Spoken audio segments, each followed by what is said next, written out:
여러분들 그 한국을 빛낸 백인의 위인이라고 하는 그런 노래가 있죠. 아시죠? 아름다운 입장에 이르면서 시작하는 노래가 있습니다.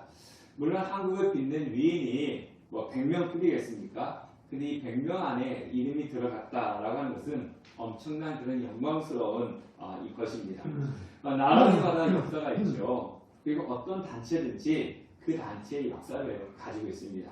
우리 함께하는 교회도 이제 4년차 접어들었는데요. 근데 교회 면역이라고 하는 것이 있습니다. 교회 역사가 있다는 거죠. 제가 매년 우리 교회 중요한 일, 그리고 중요한 일과 연관된 분들을 매년 이렇게 기록해서 남겨두고 있습니다. 그래서 이제 앞으로 10주년, 20주년, 30주년이 지나면서 교회 역사에 저와 여러분의 이름이 기록된 것을 보면은 참으로 영광스러울 것입니다. 이렇게 이야기하면 혹시 그런 분은 안 계시겠지만 내 이름이 나라의 위대한 곳에 들어간 것도 아니고 그냥 교회에 들어간 건데 뭐가 이렇게 영광스럽겠습니까? 라고 생각을 할 수도 있겠습니다. 네, 그 말이 틀린 건 아니죠. 맞습니다. 그런데 이 함께하는 교회가 신민호 목사의 것이라면은 여기에 이름 하나 올리는 것이 그렇게 대수롭고 영광스럽겠습니까? 근데 이 교회는요 하나님의 것이기 때문에 하나님 앞에서 내 이름이 기록되는 것이기 때문에 영광스러운 것이라고 하는 겁니다. 나중에 우리가 하나님 앞에 섰을 때 내가 이 땅에서 어떻게 신앙생활 했는지 다 하나님 앞에 나타날 것이지만 또 함께하는 교회의 역사도 다 나타날 겁니다. 그럴 때 이 함께하는 교회의 역사 가운데 제 이름과 여러분의 이름들이 탁탁 있다면 그것이 하나님 앞에 나타나니까 얼마나 영광스럽고 귀하게 여기겠습니까? 그래서 함께하는 교회 역사 가운데 저와 여러분의 이름이 있는 것이 참 영광스러운 것입니다. 집안마다 그 집의 역사를 기록하는 족보가 있습니다. 물론 지금은 이렇게 족보를 예년만큼 중요시 여기지는 않는 것 같아요. 저희 집도 보면은 족보가 이제 큰 할아버지 이제 후손들이 자손들이 가지고 있어요. 저희 할아버지는 작은 할아버지이기 때문에 족보가 이제 큰 집에 있기 때문에 저희 집에는 없고 큰 집을 가야지만이 있는데, 근데 예전에 지금은 많이 바뀌었지만은 예전에 보면 족보에 여자분들의 이름은 거의 잘 기록하지 않았습니다. 근데 오늘 예수님의 족보 마태복음 1장에 보면요, 그 당시는 지금보다도 더 여성분들의 이름이 올라가지 않는 힘든 시기인데도 불구하고 예수님의 족보에 여인으로서 이름이 올라간 사람이 있습니다. 그러니까 얼마나 영광스럽겠습니까? 그 사람이 4명인데요. 오늘 성경에 보면 다말과 라합과 룻과 우리아의 아내 이렇게 4명이 예수님의 족보에 올라갑니다. 근데 이 4명 중에 한 명은 이름이 없어요. 그냥 우리아의 아내예요. 물론 밧세바라고 하는 이름이 있지만은 성경에는 밧세바라고 하는 이름을 올리지 않고 그냥 우리아의 아내라고 되어 있고요. 3명 다말과 라합과 룻만이 이 이름이 올라가 있습니다. 그런데 그 중에 한 명 룻을 오늘 우리가 말씀을 통해서 살펴보려고 합니다. 오늘 설교는요, 이 룻기 4장을 우리가 읽었지만은 1장부터 4장의 전반적인 내용을 제가 말씀을 드릴 것입니다. 그래서 전체적인 내용을 알고 있어야지만은 좀 이해하기가 쉬운 거죠. 제가 이제 새벽마다 매일 아침마다 그 이제 톡에다가 말씀을 올리지 않습니까? 그리고 이제 주보에 한 주간 동안 말씀을 올리는데 이제 그것을 매일 같이 보시면 이런 내용이구나 라는 것을 알 수 있고 주일에 더 큰 은혜를 누릴 수가 있을 것입니다. 룻기는 사사시대의 배경을 갖고 있습니다. 여러분들도 잘 알다시피 사사시대라고 하면은 영적인 암흑기지 않습니까? 그래서 룻기 1장에 시작할 때 뭐라고 시작하냐면요, 사사들의 치리하던 때에 그 땅이 흉년이 되니라. 사사들이 치리하는 그 땅이 흉년이 되는데 오늘 읽은 성경에 보면 룻의 남편이 보아스입니다. 보아스인데요, 보아스의 아버지는 누구냐면 살몬이에요. 살몬 하면 우리가 잘 기억을 못하지 않았습니까? 근데 우리가 기생 라합 하면 아시죠? 여리고성을 멸망시킬 때 기생 라합. 그러니까 기생 라합과 결혼한 사람이 살몬이고요. 이 살몬과 기생 라합 사이에서 누가 태어나냐면 보아스가 태어났습니다. 그 보아스가 오늘 룻과 결혼을 하고 그 사이에서 이제 다윗이 태어나는데 이 룻은 다윗 왕의 증조 할머니가 되는 겁니다. 성경은 그래서 우리가 요거를 통해서 생각해 보면요, 이스라엘 백성들이 가나안 땅에 들어간 지 얼마 되지 않을 때, 그러니까 그 살몬이 기생라합과 결혼해서 보아스를 하는데 그 보아스 장성할 때니까 이 이스라엘 민족들이 가나안 땅에 들어간 지 얼마 되지 않았을 때 일어난 사건이 오늘 룻기서라고 하는 것입니다. 자, 사사시대에 베들레헴에 엘리멜렉과 나오미 부부가 살고 있었고요.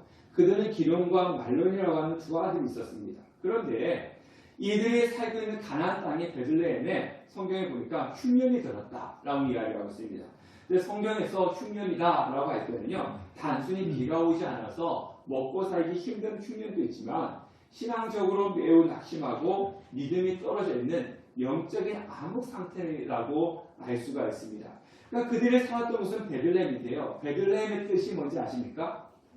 네, 베들레헴의 뜻은 떡집이라고 하는 뜻을 가지고 있어요. 떡집.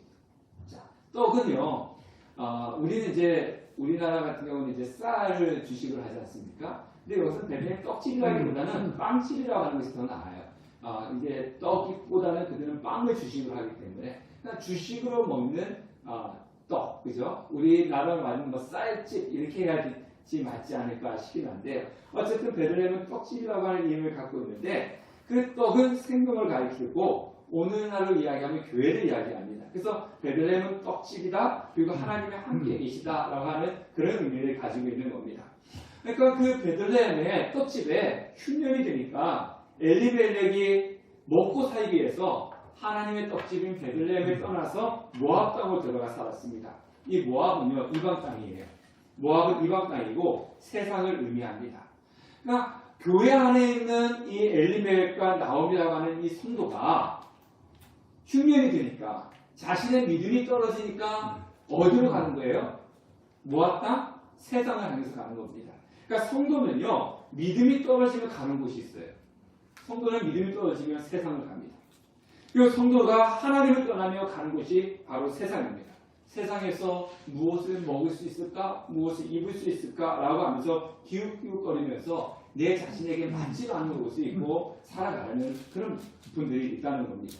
자, 그러면 성도가 믿음이 떨어지고 성도가 하나님을 떠나서 세상에 가면은 어떤 일이 일어나느냐?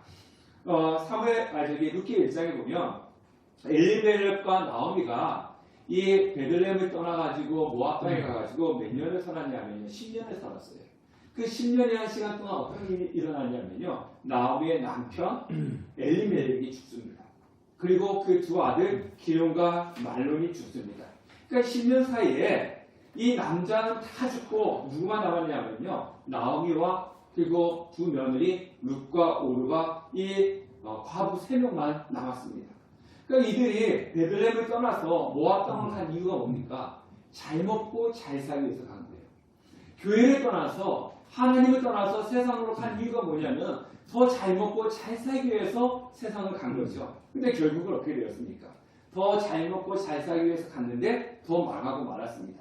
그 망하고 난 뒤에 어떤 일이 일어났냐면요, 하나님께서 자기 백성들에게 은혜를 베푸시고 베들레헴에게 양식을 주셨다라고 하는 소리가 들렸습니다. 지금 뭡니까? 나오미는 다 망하고 난 이후에 하나님의 말씀을 들었다는 겁니다. 내가 베들레헴을 떠났구나. 하나님을 떠났는데 하나님을 떠나고 나니까 나는 하나님의 징벌을 받아가지고 다 망했구나. 그런데 내가 떠나온 저 베들레헴은 그곳에 있으면은 먹지도 못하고 굶주릴 줄 알았는데 하나님께 더 은혜를 주셔서 더 풍족하게 먹고 있구나, 살고 있구나. 나는 다시금 베들레헴 하나님께로 돌아가야겠다. 이런 마음을 먹게 되었다는 것입니다. 그래서 베들레헴으로 돌아가려고 마음을 먹었습니다. 사람이 그런 것 같아요. 우리는요, 항상 하나님 말씀에 귀를 기울여야 되거든요. 그래서 제가 여러분 보고 말씀을 읽으세요 라고 하는 이유가 그겁니다. 하나님 말씀을 항상 우리는 접해야 되는데, 근데 사람이라고 하는 존재는요, 평상시에는 하나님 말씀 잘 귀에 들리지 않습니다. 근데 언제 말씀이 들립니까? 내가 다 망하고 난 뒤에 갈 곳이 없고 탕자가 되었을 때 그제서야 하나님 말씀이 들린다는 겁니다. 신학교에 가면 그런 분들이 참 많이 있습니다. 연세 드신 분들이 학교에 오거든요. 근데 그 이유가 뭐냐면은 자기가 세상을 살다가 하나님을 주신 사명을 저버리고 싫어서 떠났다가 또 교회를 떠나고 하나님을 떠났다가 탕자가 되어서 마하고마가 탕자가 되어서 그제서야 회심하고 하나님께 돌아오신 분들이 참 많이 있습니다. 그래서 신학교 오신 분들이 있어요. 재작년에 다니엘 기도하신 분들이 기억하겠지만은 미라클이라고 하는 유튜브 방송을 하고 있는 박이라고 하는 청년이 있습니다. 기억이 나실 겁니다. 그분이 강사로 나왔는데요. 그분은 미라클이라고 여러분들이 집에 가서 유튜브 한번 쳐보시면 될 겁니다. 그 청년은 하나님을 잘 섬겼어요. 하나님을 잘 섬기다가 어떤 계기로 하나님을 떠났습니다. 하나님을 떠나가지고 생활하다가 이제 취업을 했는데 취업을 이제 작축하는 그 파티에 갔다가 그 술을 마시고 낙상 사고를 당합니다. 그래서 이제 목뼈가 부러졌어요. 이게 사람이 허리가 부러지면 이게 하반신이 마비가 되는 거고요. 목이 부러지면 이 목 밑으로 다 이렇게 마비가 되는 거지 않습니까? 그래서 이 목 밑으로 쓸 수 없는 그런 전신마비 장애인이 되었습니다. 근데 그 고난의 시간 후에 하나님의 소리 듣고 하나님의 께로 다시금 돌아옵니다. 그 고난의 시간 동안 하나님께 은혜를 주셔가지고 이제 상반신은 이제 움직일 수가 있었고 얼마 전에 또 결혼까지도 했습니다. 나오미가 지금 그런 경우입니다. 나오미의 이름의 뜻이 뭐라고 했습니까? 나오미의 뜻은 희락, 기쁨입니다. 근데 나오미가 자신의 고향에 돌아와서 고향 사람들한테 뭐라고 얘기하냐면 나를 이제 나오미라 부르지 말라. 나를 마라라 부르라. 마라는 괴로움이다 라고 하는 뜻을 가지고 있습니다. 지금 나오미가 마라로 바뀐 거예요. 기쁨과 희망이 괴로움으로 바뀐 겁니다. 그러니까 이 성도들이 우리가 예수 그리스도 믿는 사람이 하나님을 떠나면 어떻게 되느냐? 기쁨이 괴로움으로 바뀌는 겁니다. 그 괴로울 때 하나님께로 돌아오게 되는 거죠. 그래서 나오미는 하나님의 떡집인 베들레헴으로 돌아오게 되고 돌아온 과정 중에서 나오미는 두 며느리 오르바와 룻에게 너희는 너희 집으로 돌아가라. 너희 부모님께 돌아가고 너희 신들에게 돌아가라 라고 얘기했을 때 이 오르바는 돌아갔지만 룻은 돌아가지 않고 시어머니 나오미를 따랐습니다. 지금은 우리가 요즘은 그런 것 같아요. 요즘은 보면 이제 뭐 여성분들이 이제 출산하고 그러면서 사회적인 경력 단절 뭐 이렇게 얘기하지만 이제 이렇게 세상이 돌아가는 거 보니까요. 이제 연세가 들면 될수록 남자분들은 재취업하기가 참 힘든데 여자분들은 재취업이 참 더 잘하시는 것 같아요. 그래서 참 남자분들이 더 이제 취업하기 힘들고 어려운데 여자분들이 더 살아가기가 더 좋은 세상이 되지 않는가 이렇게 사회적인 분위기가 그렇습니다. 그런데 이 성경에 쓰여질 당시에는요. 남편이 없는 여성분들이 먹고 산다는 것은 하늘의 별따기처럼 힘들고 어려웠습니다. 그 시대가요. 그래서 이제 나오미와 룻은요. 남편이 없는 그런 여성들인데 이들은 베들레헴에 들어오면은 굶어 죽을 수밖에 없는 그런 상황입니다. 근데 성경에 보면요. 이들이 베들레헴으로 돌아온 시기가 어떤 시기였냐면요. 볼이 추수할 때라. 이삭을 주어서 먹고 살 수 있는 그런 시기였다라고 얘기하고 있습니다. 이것도 하나님의 은혜라고 하는 거죠. 그래서 며느리인 룻이 뭐 시어머니 나이 드신 분이 연세 드신 분을 보고 가가지고 이삭을 주워오라 할 수는 없잖아요. 그래서 이 젊은 룻이 이제 추수하는 밭에 가서 이삭을 주우러 나갔습니다. 자, 하나님의 율법에는요 어떻게 하나님께 말씀하고 계시냐면요 추수할 때 다 추수하지 마라 그래요. 남겨두라. 누굴 위해서? 그 당시에 가장 연약하고 가난한 사람이 누구냐면 과부들, 그 다음에 고아들, 나그네들. 이 사람들을 위해서 다 추수하지 말아라. 그럼 다 추수하지 않고 남겨두면은 그 과부와 고아와 그 다음에 그 나그네들이 와서 그것을 거두어다가 타작해서 먹고 살 수 있게끔 하나님께서 그렇게 마련해 주신 것입니다. 우리나라 가게 같은 경우는요. 우리나라 같은 경우는 이제 하루 일과를 마치고 가게가 문을 닫을 때 그날 다 팔아야 되는데 팔지 못한 것들 어떻게 합니까?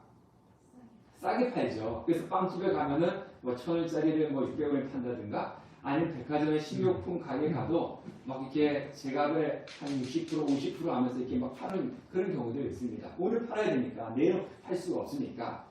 그런데요, 이스라엘은요, 지금 또 어떻게 하냐면 저는 가보지 않았는데 선교사님이나 거기 계셨던 분들이 이야기 들으면요, 우리나라는 싸게 파는데 이스라엘은 파다가 남은 것은 다 가게 앞에 전시해 놓는답니다. 가져가시라고. 네, 가난하신 분들 그 가져가가지고 드시라고 싸게 파느냐 그냥 이렇게 앞에 놔두면 무료로 가져가시라고 그렇게 한답니다. 이게 다 하나님께서 율법을 통해서 이런 추수할 때 일부러 남겨두라. 다 깨끗하게 베지 말고 우리나라는 나달 하나도 흘리면 안 되잖아요. 깨끗하게 추수하는데 남겨두라는 거예요. 그래서 그 사람들이 와서 주워갈 수 있게끔 하라. 이렇게 말씀을 하셨습니다. 그래서 이런 배경 속에서 룻이 그 추수하는 밭에 이삭을 주기 위해서 그 추수하는 밭으로 가는 거예요. 그냥 간 것이 아니고 그러면 추수하는 사람들이 조금씩 뿌려놓고 남겨준 것을 본인들이 거두어다가 그것을 타작해서 먹고 살기 위해서 룻이 이제 추수한 밭에 이삭을 주기 위해서 가는 겁니다. 자, 그런데 2장 3절에서 4절 말씀 보니까 룻이 가서 베는 자를 따라 밭에서 이삭을 줍는데 우연히 엘리멜렉의 친족, 우연히 엘리멜렉 친족이 뭐냐면 자기 시아버지 친족이잖아요. 그러니까 자기의 그 친족 보아스에 속한 밭에 이르렀다는 겁니다. 저기요 우리 친족 보아스 밭이네 하고 룻이 간 게 아니라 저기 추수하고 있네 라고 갔는데 그것이 이제 자기 친족 보아스의 밭이었어요. 그런데 4절에 보니까 마침 보아스가 베들레헴에서부터 와서 베는 자들에게 이르되 여호와께서 너희와 함께 하시길 원하노라 하니 그들이 대답하되 여호와께서 당신에게 복 주시기를 원하나이다. 근데 그 보아스의 밭에 우연히 이 룻이 갔는데 마침 누가 왔습니까? 보아스가 왔어요. 주인이니까 뭐 매일같이 일꾼처럼 아침부터 와서 저녁까지 있을 필요가 없지 않습니까? 좀 늦게 올 수도 있고 안 올 수도 있고. 그런데 룻이 처음으로 가서 그 밭에 이삭을 주우러 갔는데 그때 때마침 그 친족 보아스가 딱 와서 만났다는 거예요. 그래서 우리가 이런 거 가지고 어떻게 타이밍이 저렇게 맞을까? 운이 좋다라고 그렇게 이야기를 합니다. 그런데요, 성경은 우연히 마침 이렇게 이야기하지만 이 세상에는요 우연이라고 하는 건 없습니다. 다 하나님의 섭리 속에서 이루어지는 거예요.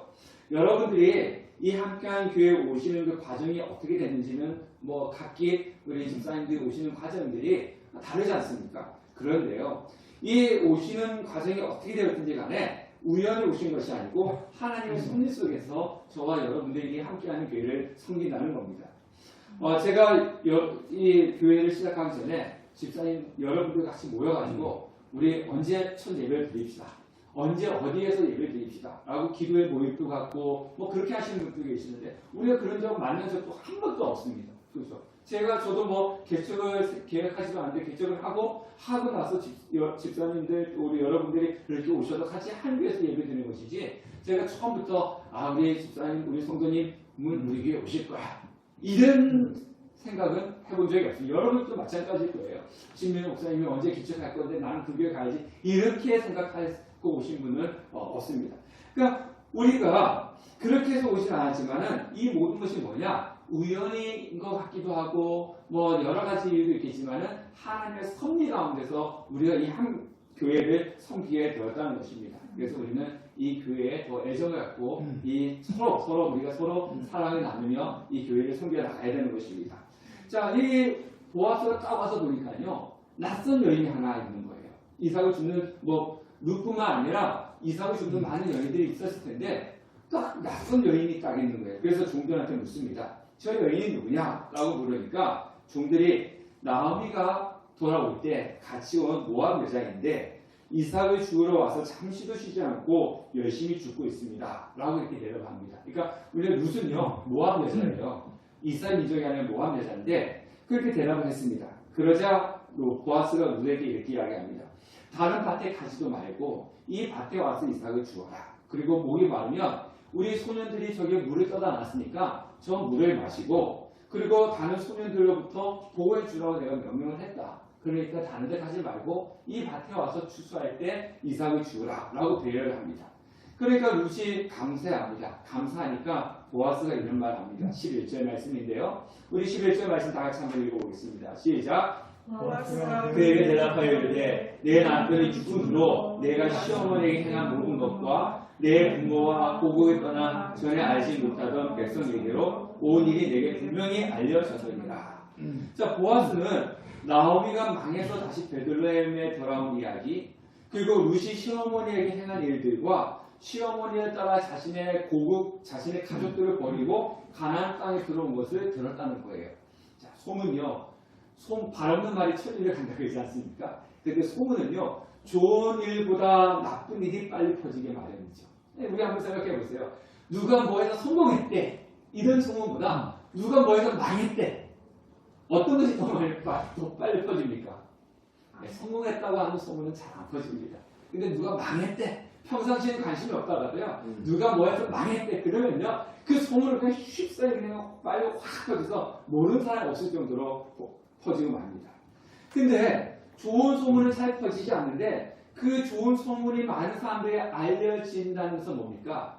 그 좋은 소문은 매우 크고 놀라운 것이라지만이 많은 사람들이 안다는 거예요. 그러니까 보아스가 룻과 나오미의 행한 일을 들었다는 것은요. 룻이 나오미에게 행한 그 일이 당시에 많은 사람들에게 큰 본이 되었다는 것을 우리가 알 수가 있습니다. 자, 그래서 보아스가 룻에게 축복을 하죠. 12절의 말씀 보니까 내 여호와께서 내가 행한 일에 보답하시기 원하며 내가 행한 일 그리고 이스라엘 하나님 여호와께서 그의 날개 아래 보호를 받으러 온 내게 온전한 상 주기를 원하노라. 이렇게 축복을 했습니다. 자, 그러면 처음 보는 여인한테 이 보아스가 너가 행한 일에 보답하길 원하고 하나님께서 그리고 하나님께서 너에게 온전한 상 주기를 원한다. 이렇게 축복할 수 있는 이유가 무엇일까요? 자, 앞에서 이야기했지만 룻이 나오미가 자기 고향으로 돌아올 때 오르바와 룻에게 두 며느리한테 가라 그랬어요. 젊으니까 너희는 다시 너희 집으로 돌아가고 너희 신들에게 돌아가서 결혼해서 가정을 이루어라. 나를 쫓아가봐야 먹을 것도 없고 살 집도 없고 고생이다. 쫓아오지 말아라. 이렇게 이야기했는데 그때 오르바는 돌아갔지만 나오미는 이 룻은 나오미를 쫓아옵니다. 그런 사례 이야기를 했어요.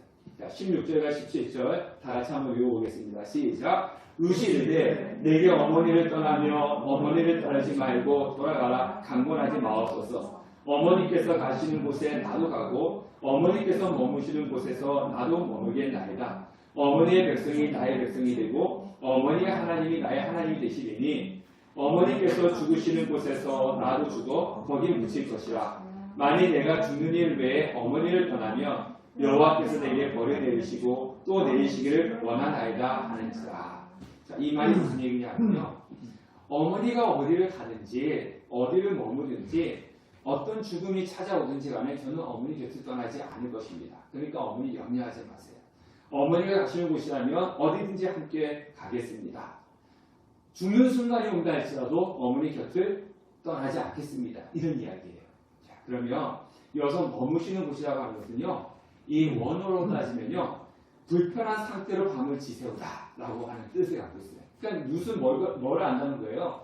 어머니가 머무시는 곳, 어머니가 가시는 곳은 불편한 상태로 밤을 지새우는. 그러니까 힘든 길이라는 걸 알고 있다는 거예요. 자, 우리가 밤에 잠을 잘 못 자는 이유가 뭡니까? 여러분 밤에 잘 주무시죠? 아니에요. 밤에 잠을 잘 주무시지 못하는 이유는 불편하기 때문이죠. 예, 무슨 고민이 있다든가 아니면 몸이 아프다든가 뭔가 이래서 잠을 잘 못 자는 것이지 그런 것이 없으면 잠을 잘 잡니다. 예.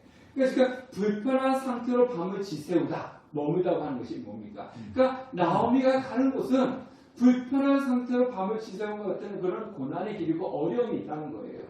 그것을 내가 알면서도 나는 어머니를 쫓아가겠습니다라고 하는 것이 룻이라고 하는 겁니다. 자, 그러면 보세요. 나오미가 남편도 잃었잖아요.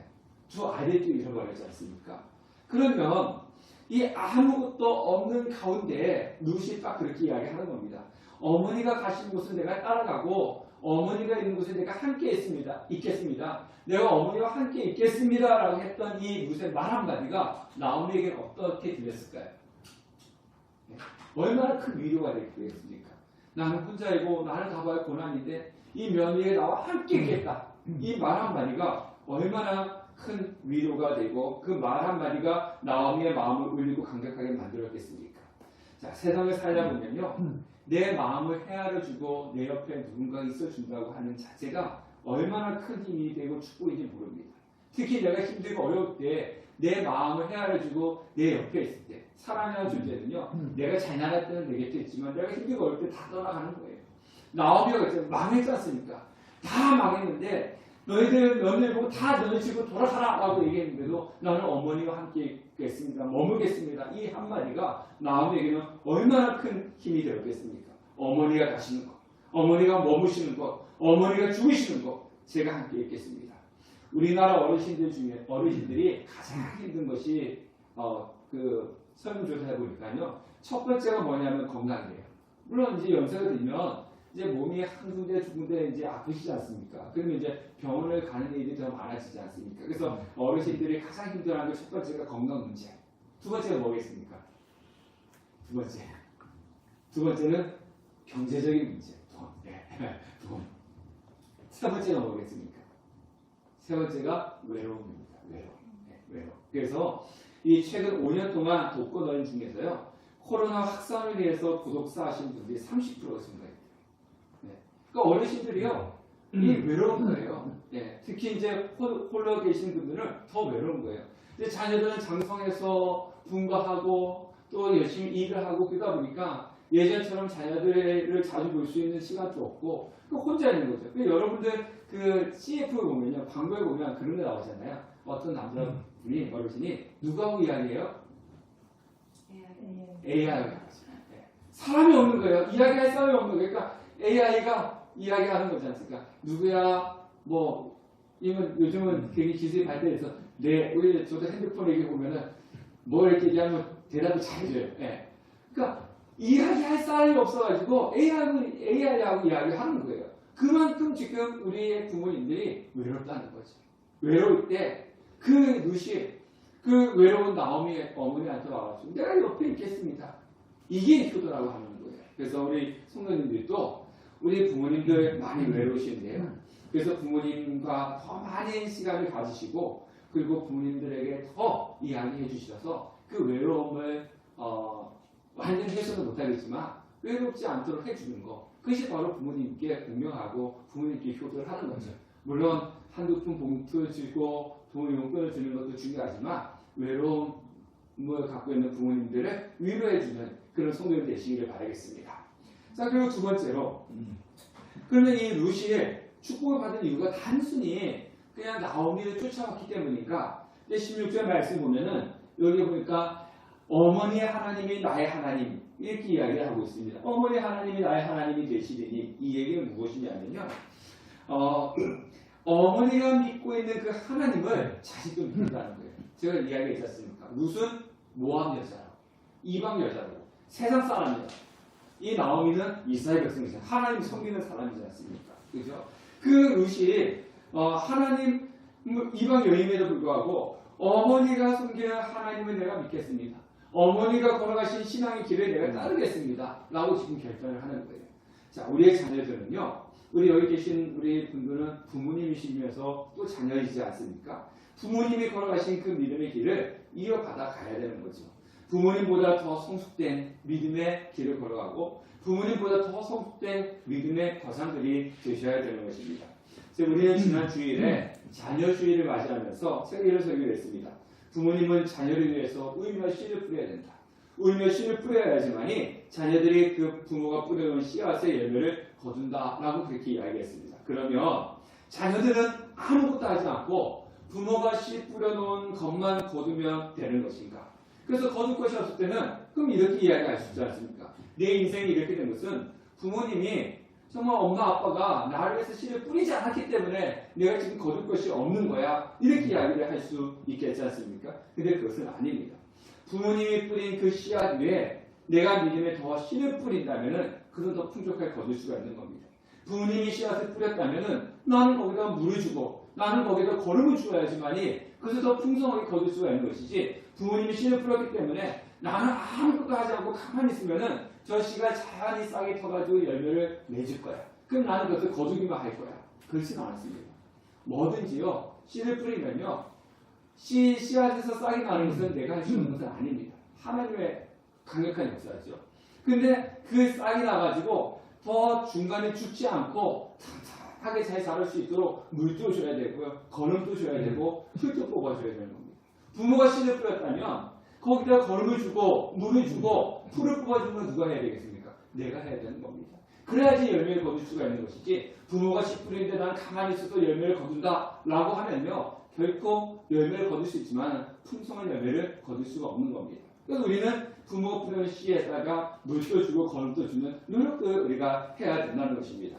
그 축복을 누린 사람이 바로 오늘 룻이라고 하는 겁니다. 그래서 룻은요 이방 여인이면서도 예수님의 족보에 자신의 이름을 올릴 수가 있었고 다윗 왕의 증조모가 될 수가 있었던 것입니다. 물론 여기는 보아스가 이 룻은 첫 번째 남편이 보아스가 아니잖아요.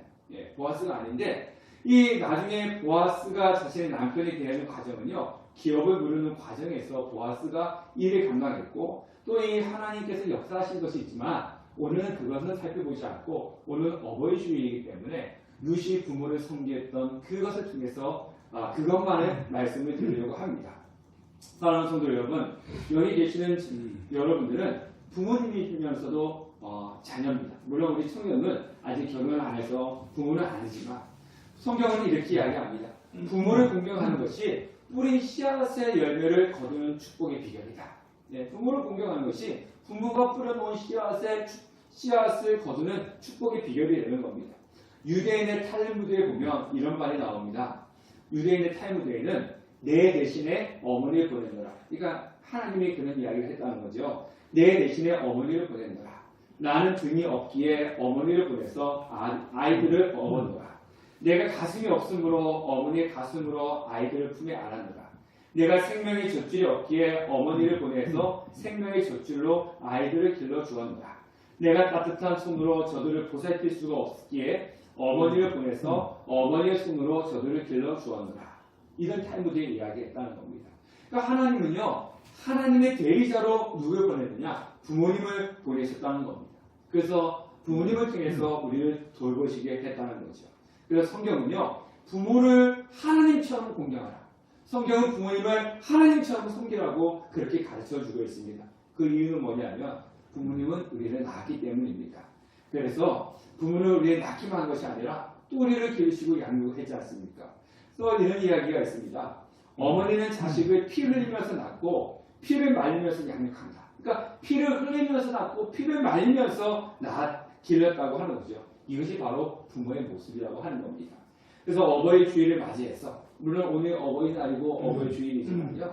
우리가 오늘만 어버이날이니까 카네이션 꽃 하나 드리면서 부모를 공경을 하면 안 되겠죠. 그러나 언제나 부모를 공경해야 될 것입니다. 근데 믿는 사람으로서 가장 큰 효도가 무엇이냐? 봉투 하나 드리고 꽃 하나 사다 드리고 그것도 가장 큰 효도 중에 하나이겠지만 가장 큰 효도는 무엇이냐면 어머니의 하나님이 나의 하나님이 되고 룻이 어머니의 하나님이 나의 하나님이 되고 어머니가 걸어가신 그 신앙의 길을 내가 가겠노라 한 것처럼 부모님을 섬기는 그 하나님을 내가 섬기는 것, 부모님이 걸어가신 그 믿음의 길을 내가 걸어가는 것, 부모님보다 내가 더 하나님을 잘 섬겨서 하나님께 주신 큰 축복을 누리는 것, 그것이 바로 우리 신앙인이 부모님께 해드릴 가장 큰 효도라고 하는 것입니다. 신앙 안에서, 믿음 안에서 든든히 세워져가고 그래서 부모를 공경함을 통해서 룻이 받았던 그 놀라운 은혜와 복을 누리는 우리 자녀된 성도님 되시기를 주님의 이름으로 축원합니다.